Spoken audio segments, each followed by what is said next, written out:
என்னண்ணா ஆச்சு? எதுக்கு எல்லாத்தையும் எடுத்து வெளியே வச்சிருக்கீங்க? பெரிய ஃபேமிலி பெண்டு சொன்ன போல் சொல்லிட்டு போகுது. பெரிய பிராடா இருப்ப போகுது. நீ ஃப்ராடா? யாரு ஃப்ராடு? இதான் உன் வீட்டில் இதுக்கு முன்னாடி குடியிருந்தவன் தூக்கு போட்டு செத்தானே, அது என்கிட்ட சொன்னியா நீ? ஃப்ராடு நீ தான். என் ஃப்ராடு. பாத்தியா எப்படி பேசுற? வாடகை விடாதேன்னு சொன்னேன்ல. வந்த முதல்ல ஊமை மாதிரி இருந்துட்டு இப்ப பாரு எப்படி அம்மா, தர்த்தரம் பிடிச்ச மாதிரி 4 செவத்தை கட்டி வச்சுக்கிட்டு என்னமோ பெரிய கோட்டையை கட்டி வாடகை விட்ட மாதிரி பெரிய ஃபீலை கொடுக்குற. ஏய், என் ஊர்ல என் இடத்துல நான் வச்சிருந்த வைக்கப்பொருள் இருக்குல்ல, அதுல கால்வாசி போறியா உன் வீடு? எனக்கு இருந்த இடம் எவ்வளவு தெரியுமா? 6 ஏக்கர். ஒரு ஏக்கருக்கு எத்தனை சென்ட்? ஒரு ஏக்கருக்கு 100 சென்ட். 6 ஏக்கருக்கு 600 சென்ட். அதுல 800 வீடு கட்டலாம். மிச்சம் இருக்கிற இடத்துல ஒரு குளமே வெட்டலாம். அது உனக்கு தெரியுமா? உனக்கு வேண்டிதானே?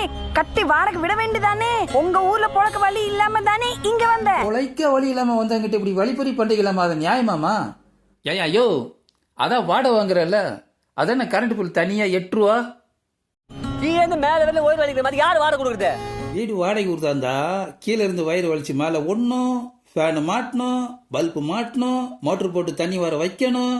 இதெல்லாம் சேர்ந்தா தானே வீடு. விளக்கென்ன? அதுக்கு தானே நீ வாடகை வாங்க முடியும்.